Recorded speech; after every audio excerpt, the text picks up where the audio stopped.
بلوچ زمانہ قدیم سے آج تک ایشیا میں خانہ بدوش قوم چلی آتی ہے، اور جیسا کہ بعض مورخین کا خیال ہے بلوچ کی وجہ تسمیہ بھی خانہ بدوش کے ہیں۔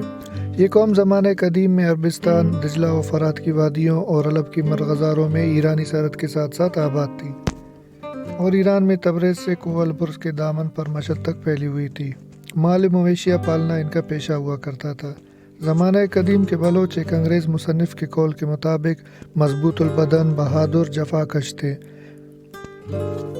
شاہنامہ فردوسی میں ایک واقعے سے ظاہر ہوتا ہے کہ نوشیروان عادل شاہ ایران کے زرعی عہد میں بلوچ کوہ البرز، جسے فردوسی نے برز کو لکھا ہے، کہ گردنواح میں آباد تھے۔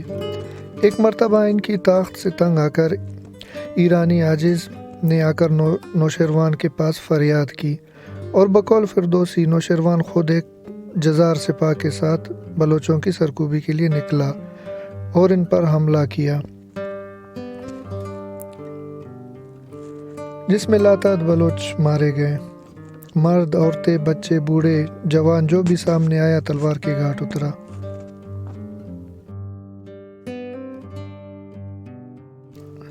جس کے بعد بلوچوں نے وہ علاقہ ہمیشہ کے لیے چھوڑ دیا۔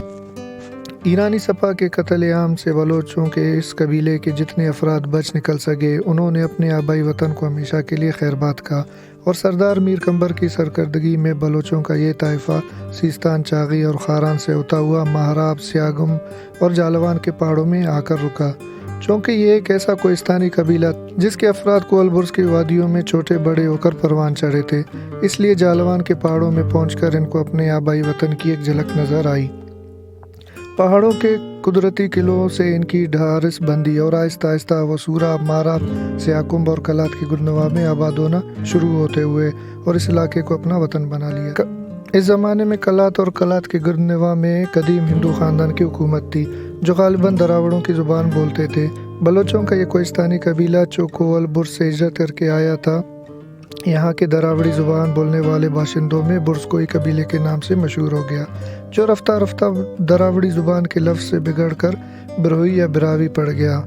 بلوچوں کا یہ قبیلہ بلوچستان میں آج بھی اسی نام سے مشہور ہے۔ یہاں کے اصل باشندے یعنی دراوڑوں سے دوستانہ تعلق اور میل جول قائم کر کے ان سے شادی بیاہ کرنے لگے۔ چند پشتوں کے بعد اپنی بعض دوسری صفات کے علاوہ اپنی مادری زبان کو بھی خیرباد کہا، اور اس طرح دراوڑوں کی زبان سے ملی جلی ایک ایسی زبان بولنے لگے جو بعد میں دوسرے بلوچ قبائل کی آمد پر اس قبیلے کے نام سے براوی زبان مشہور ہوئی، جو آج تک اس قبیلے میں بولی جاتی ہے۔ بلوچوں کا دوسرا طائفہ جو دجلہ، فرات اور علب کی مرغزاروں میں آباد تھا، گردش زمانہ سے بچ نہ سکا۔ خلفائے راشدین کے بعد جب بنو امیہ کے خلیفہ یزید بن معاویہ رضی اللہ تعالیٰ عنہ اور امام حسین رضی اللہ تعالیٰ عنہ کے درمیان معرکہ کربلا گرم ہوا، کہتے ہیں کہ بلوچ قبائل نے اس جہاد میں حضرت امام حسین رضی اللہ تعالیٰ عنہ کی اعانت کی۔ روایت ہے کہ اس کے بعد سردار جلال خان کی سرکردگی میں بلوچوں کے 44 قبیلے حلب سے ہجرت کر کے ایران آئے۔ بعد از ایران سے نکل کر یہ بلوچ قبائل مکران آئے، مند اور اس کے گردنواح کے علاقوں میں رہنے لگے۔ سردار جلال خان چند وقت بعد یہاں فوت ہو گئے۔ سردار جلال خان کے رند، لاشار، ہوت اور قرا نامی 4 لڑکے اور مائی جتور نامی ایک لڑکی تھی، جسے سردار جلال خان نے اپنی زندگی میں مراد نامی اپنے ایک رشتہ دار سے بیاہ دیا تھا۔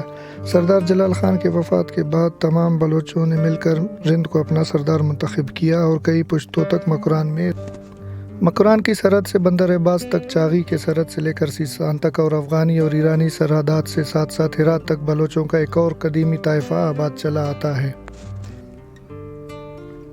جن کو عرف عام میں ناروئی بلوچ کہتے ہیں۔ بعض مورخین کا خیال ہے کہ ناروئی ایک قدیم اصطلاح ہے جو میدانی علاقوں میں زندگی بسر کرنے والے خانہ بدوشوں کے لیے بولا جاتا ہے۔ غالباً یہ درست ہے، کیونکہ ملک کا یہ حصہ جہاں ناروئی بلوچ آباد ہے تقریباً میدانی ہے۔ اس وجہ امتیاز سے ہم یہ بھی اخذ کر سکتے ہیں کہ ان ایام میں بلوچوں کا ایک کوہستانی قبیلہ بھی ضرور ہوگا، یعنی برزکوئی یا بروئی بلوچ، جن میں امتیاز رکھنے کی خاطر ان میدانی بلوچوں کو ناروئی بلوچ کہا گیا، اور کوہستانی بلوچوں کو برزکوئی، جو بعد میں دراوڑوں کے تلفظ سے بگڑ کر براوی یا بروئی رہ گیا۔ ناروئی بلوچ اب تک اس خطے میں آباد چلے آتے ہیں۔ برز بساط خود بلوچی لفظ ہے جس کے معنی ہے بلند یا اونچا۔ پیروئی زبان میں بھی یہ لفظ انہی معنوں میں بولا جاتا ہے۔ شاید ایران کے اس مشہور پہاڑ کا نام البرز بھی انہی بلوچوں نے رکھ دیا۔ ہم کہہ سکتے ہیں کہ ناروئی بلوچ ملک کے اس حصے میں قدیم سے چلے۔ الغرض فردوسی کے اس بیان یا داستان سے جہاں یہ بات واضح ہوتی ہے کہ بلوچ اس زمانے سے ملک کے اس حصے میں آباد چلے آتے ہیں، وہاں یہ حقیقت بھی ظاہر ہوتی ہے کہ رستم اور زال بھی ناروئی بلوچ تھے۔ اس وقت یہ تمام علاقہ شاہ ایران کے ماتحت علاقہ کہا جاتا تھا، لیکن بعد ازیں جب نادر شاہ نے، جسے بلوچ نادر چمکش کے نام سے پہچانتے ہیں، ایران کی حکومت پر قبضہ کرنے کے بعد اس سرزمین کا رخ کیا تو اسے طویل اور عریض خطے میں صرف بہادر اور جنگجو بلوچوں کی کثیر آبادی دیکھی۔ تب اس نے اس سرزمین کو بلوچستان کے نام سے سرفراز کیا، جو رفتہ رفتہ